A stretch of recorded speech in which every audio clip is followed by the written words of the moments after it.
This needs to be said out loud. Charlotte is not a city that screams, "Love me."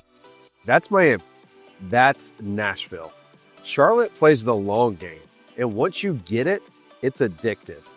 Most people come here, hit 2 breweries, 1 Panthers game, sit in traffic on 77 and go, yeah, it's cool. Cool? Nah, you just don't know where to live yet.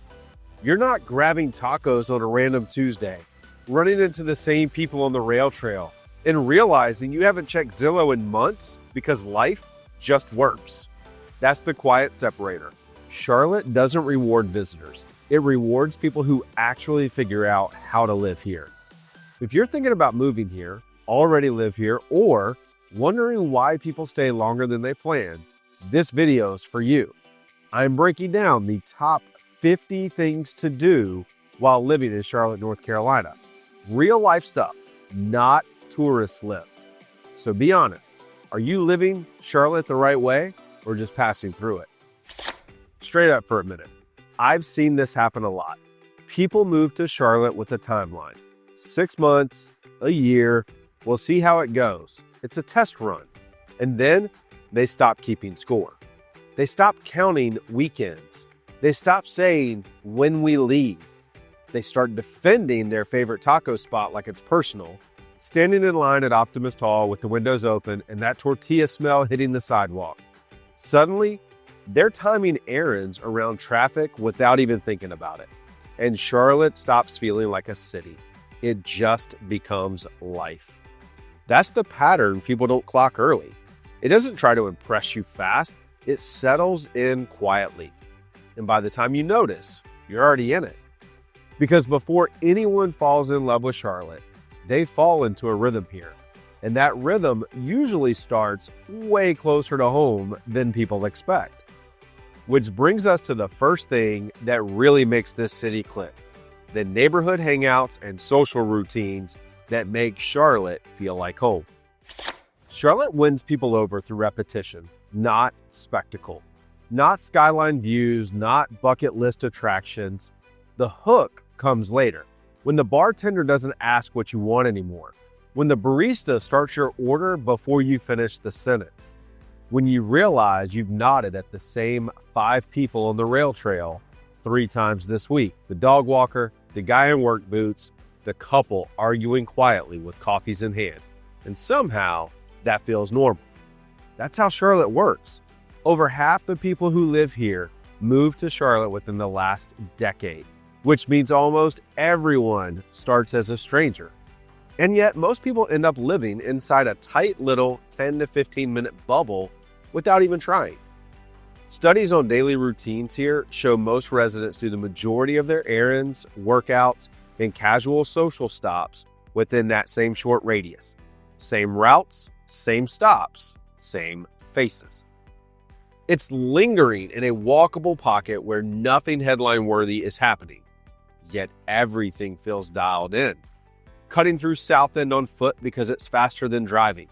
Looping Freedom Park early before it gets loud. Shoes crunching on gravel, coffee still warm in your hand. Swinging past the Plaza Midwood Common Market corner. Not to shop, just to see who's out. Choosing the neighborhood patio because it's close, not because it's trendy. Claiming a coffee shop that isn't the best in the city, but it's yours.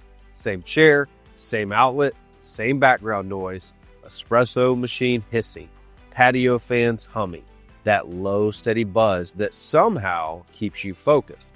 I had a client move here convinced life would feel empty without constant plans, calendar packed, always somewhere to be.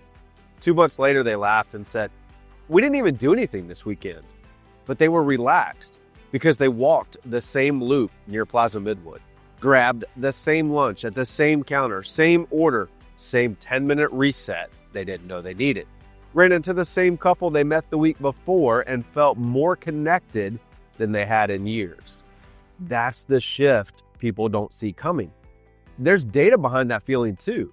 Neighborhoods near greenways and walkable pockets in Charlotte consistently see longer resident tenure, and local surveys show people who live near trails and parks use them multiple times a week without planning around it.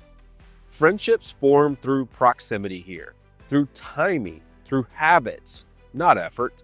You start gatekeeping places you never meant to love. You give recommendations with rules attached. Go on a Tuesday, skip peak hours, sit outside if the weather behaves. And at some point, without planning it, the city feels personal. If you're watching this and thinking, yeah, that's the kind of life I want, then it's time to talk. We're the local Charlotte real estate team of choice, and we help people figure out where they actually fit, not just where they can buy a house. Whether you're relocating, buying, or selling, call us, text us, or email us anytime. All of our contact info is right in the description below. If Charlotte is on your radar, don't guess your way into it. Get clarity from a local team that lives this every day. Food is how Charlotte neighborhoods introduce themselves. Not with slogans, not with landmarks, with habits. Every pocket of this city has a place that quietly sets the tone. Sometimes it's a legacy spot that's been there longer than most of the new buildings around it. The kind of place locals defend because their parents went there too. Other times it's a chef-driven room with a tight menu where the owner's actually there tweaking things and remembering faces. In this city, nearly 2 out of 3 meals eaten out happen within a short drive of home. So loyalty forms fast and spreads even faster. You learn the neighborhood just by sitting long enough. You can feel it in how fast the line moves, how loud the patio gets, how long people linger after the plates are cleared.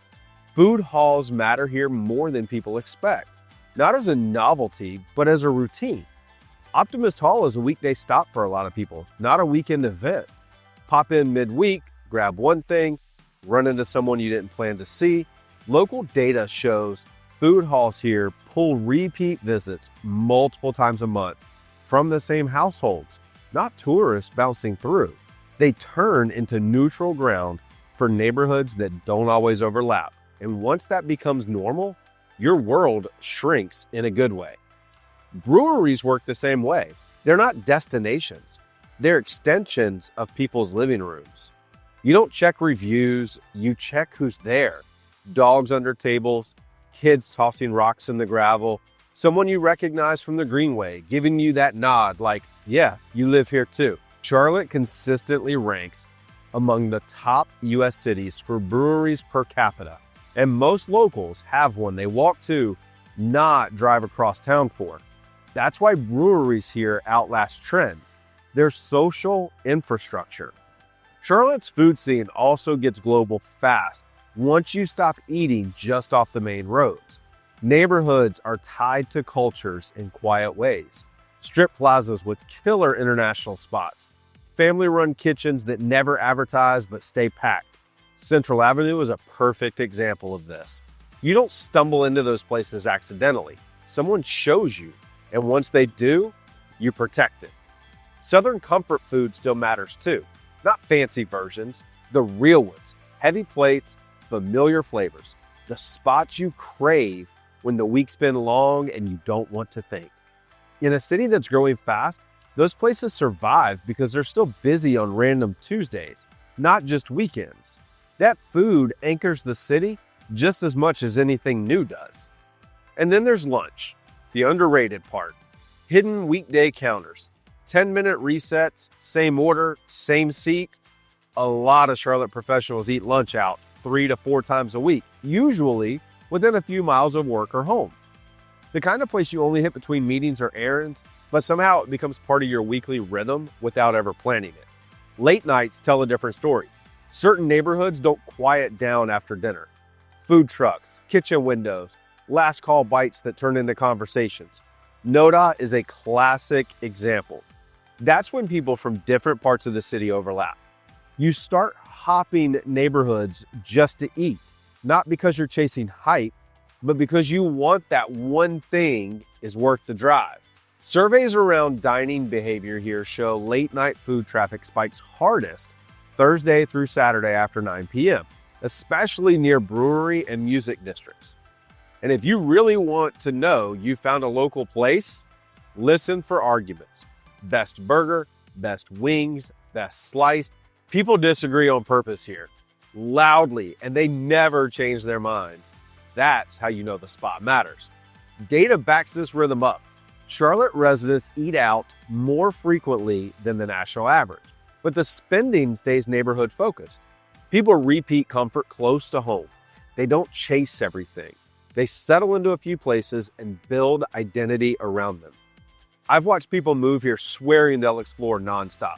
New restaurant every week, new brewery every Friday. A few months later, they're ordering without menus and sitting in the same section like it was assigned to them.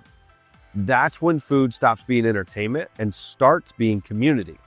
What's the Charlotte food spot you'd argue about forever, or the one you only recommend with rules attached? Drop it in the comments. I read them all.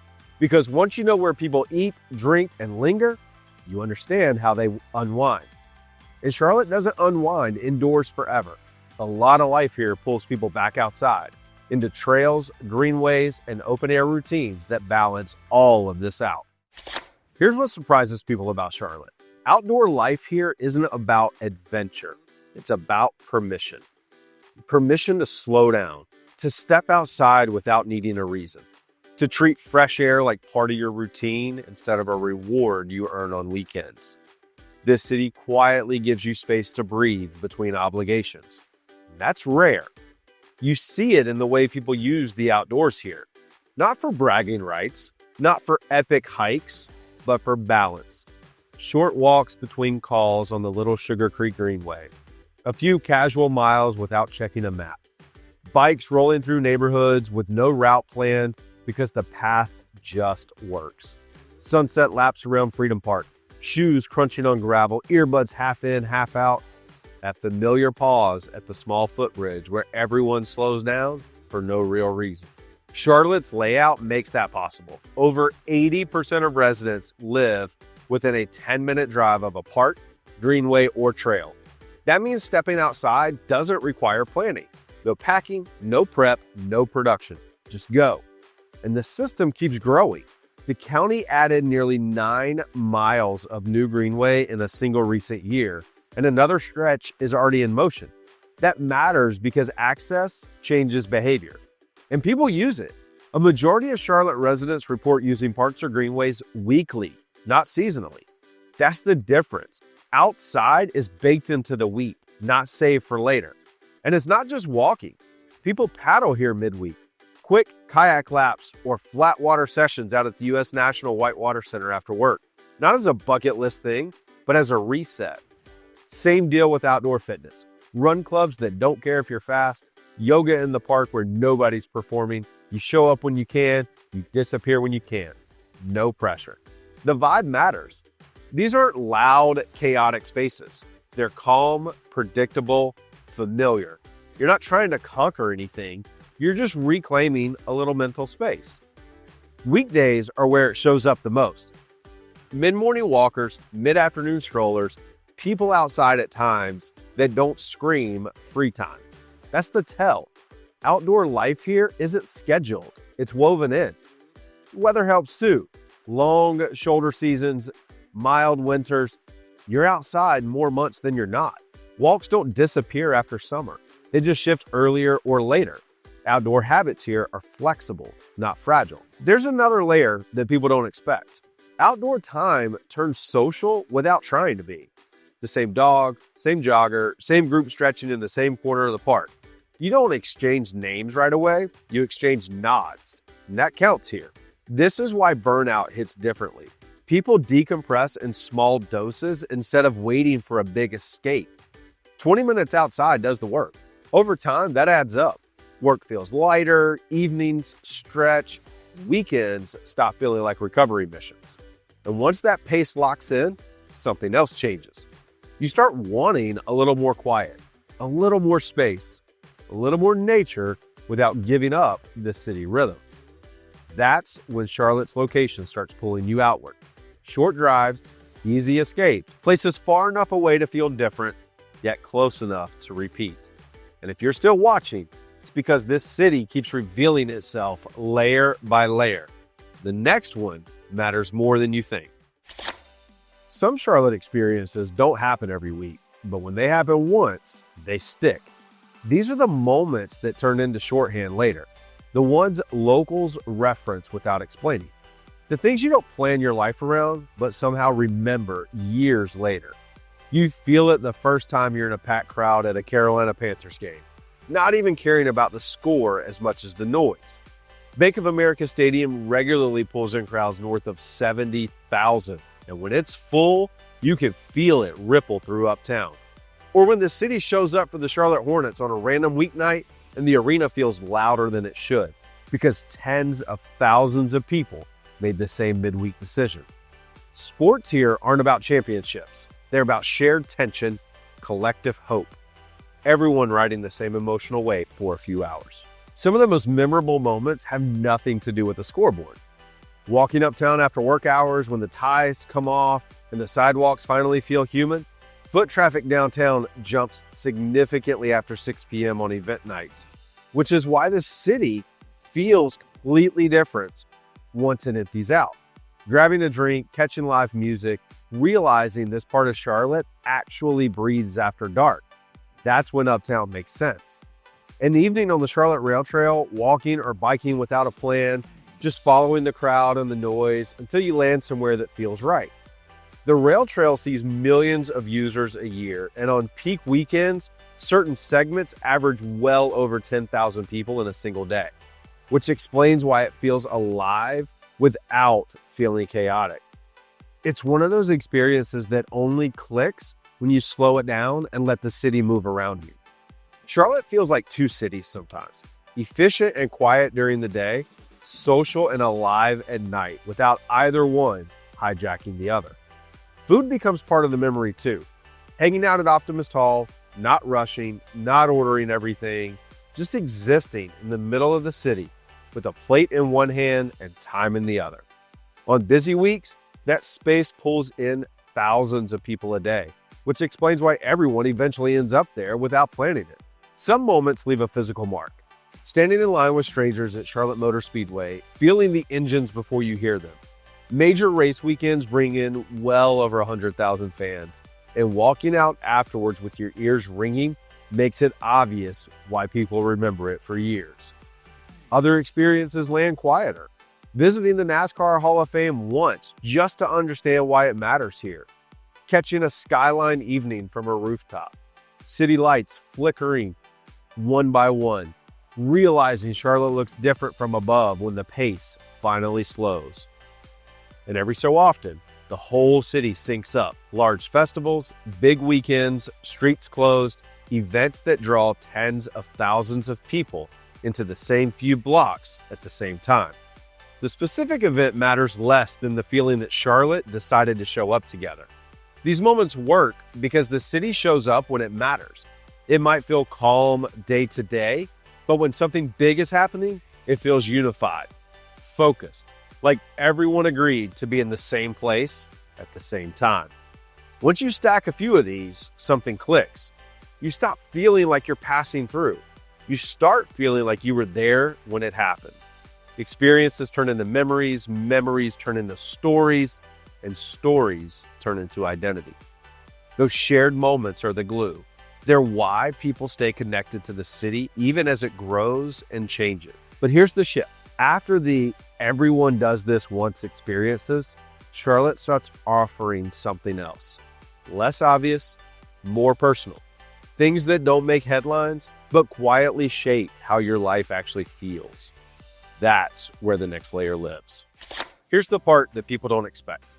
Charlotte doesn't ask you to choose between excitement and sanity.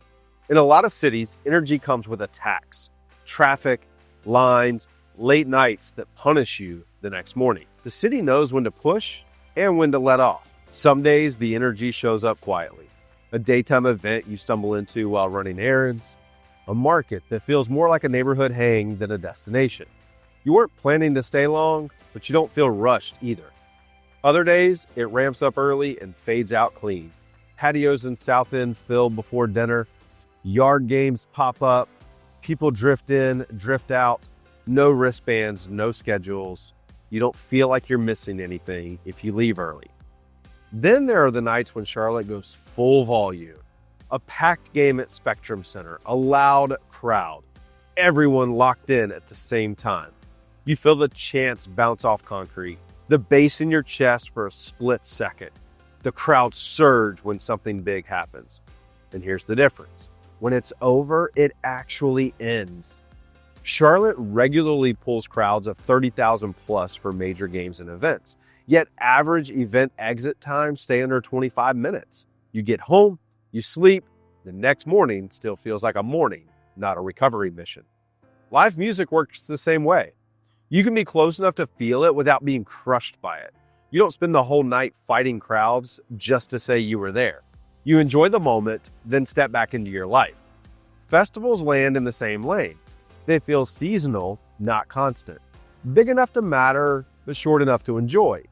Charlotte hosts like 400 plus public events annually, but they're spread out in a way that never overwhelms your daily life.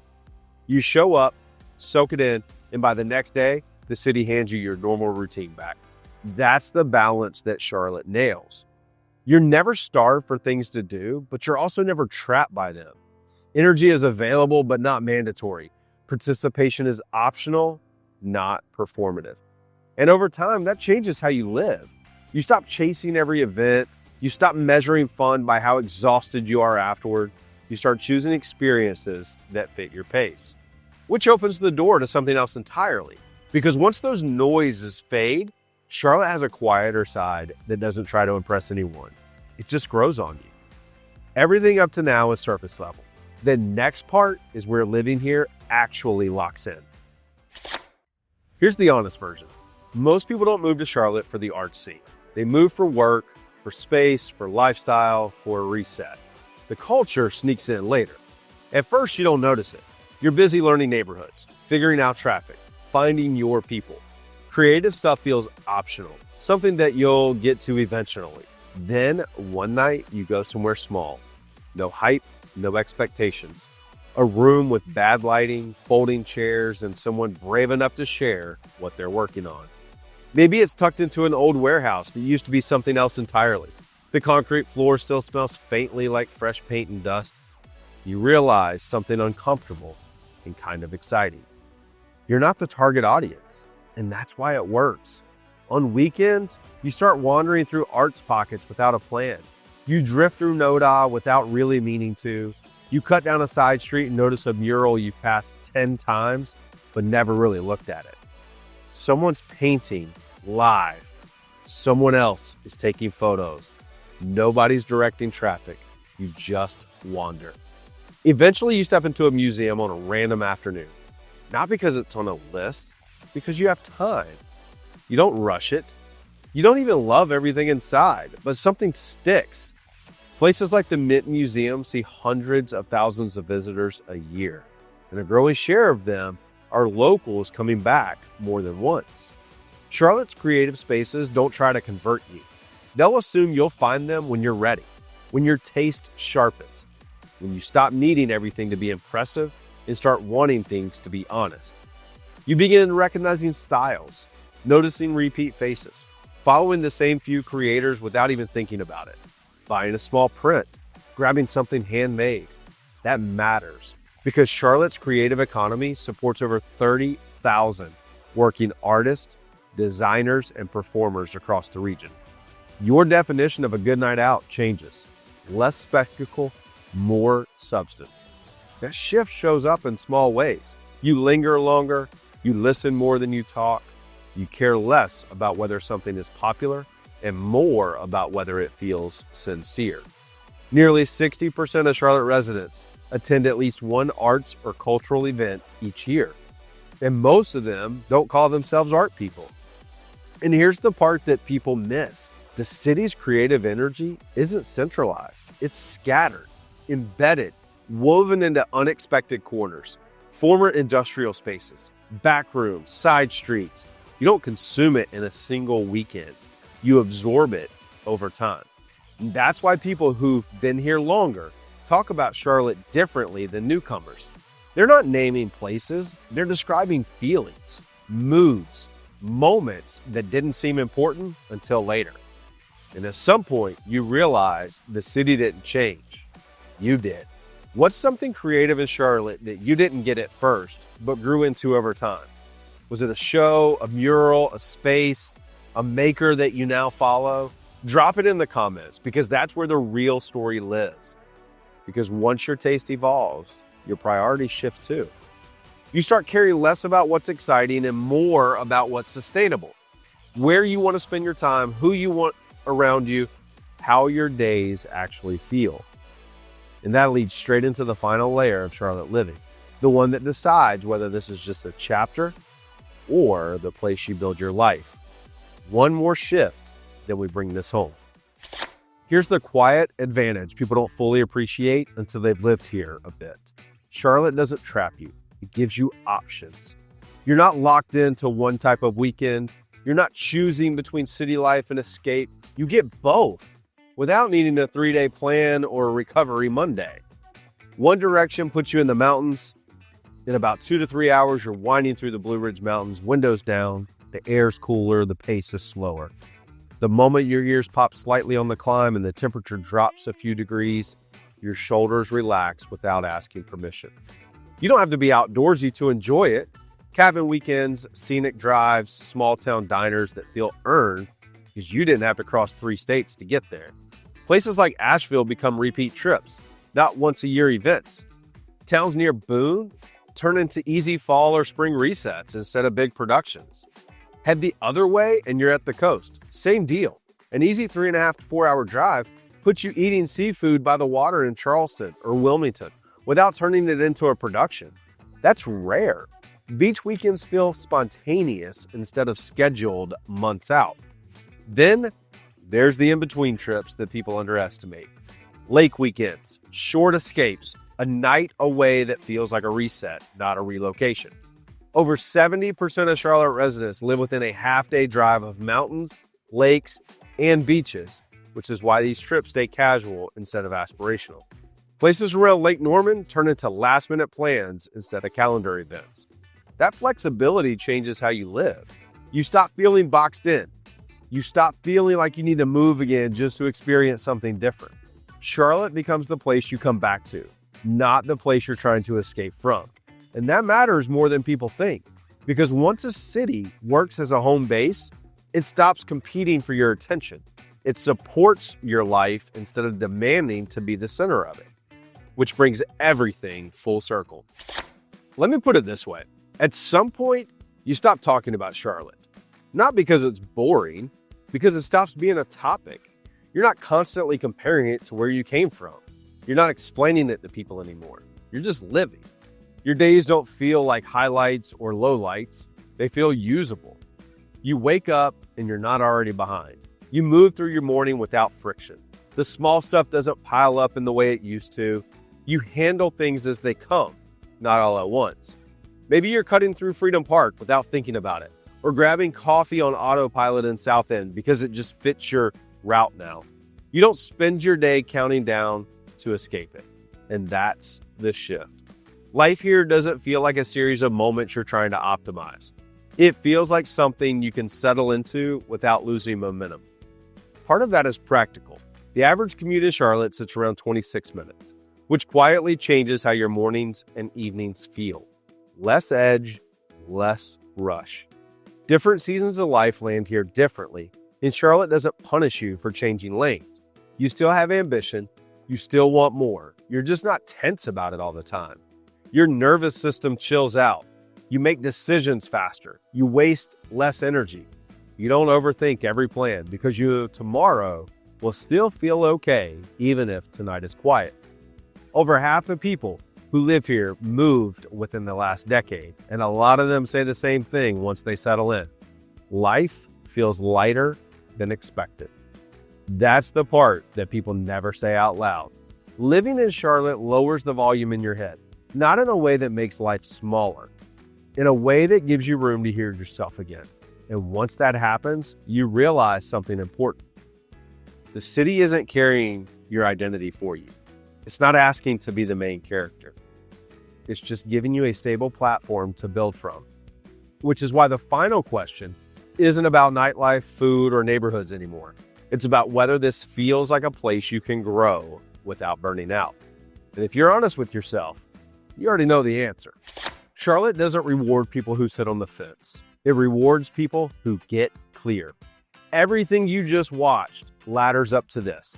Not chasing every option, not trying to experience everything at once, but understanding how neighborhoods, routines, food, energy, culture, and pace stack together in real life. When those pieces line up, Charlotte works. When they don't, people stay stuck guessing. And guessing is the real problem, not because it's dangerous, but because it quietly burns time. You second-guess neighborhoods. You overthink timing. You live half-settled instead of fully planted. Once people choose intentionally, the city clicks faster than they expect. We see it constantly. People arrive planning to feel things out. A few months later, they're no longer talking about leaving. They're asking which area supports how they actually live. That's when the exit plan disappears. If you're relocating, buying, or selling, and trying to figure out where you really fit here, that's exactly what we help with. We're the local Charlotte real estate team of choice. Call us, text us, email us, or send us a DM if that's easier. All our info is in the description below, and we actually respond. If this video helped keep the momentum going, go check out our playlist. The next video breaks down how people narrow it down once they stop guessing and start choosing with intention. Thanks for spending time with me today, and I'll catch you on the next one.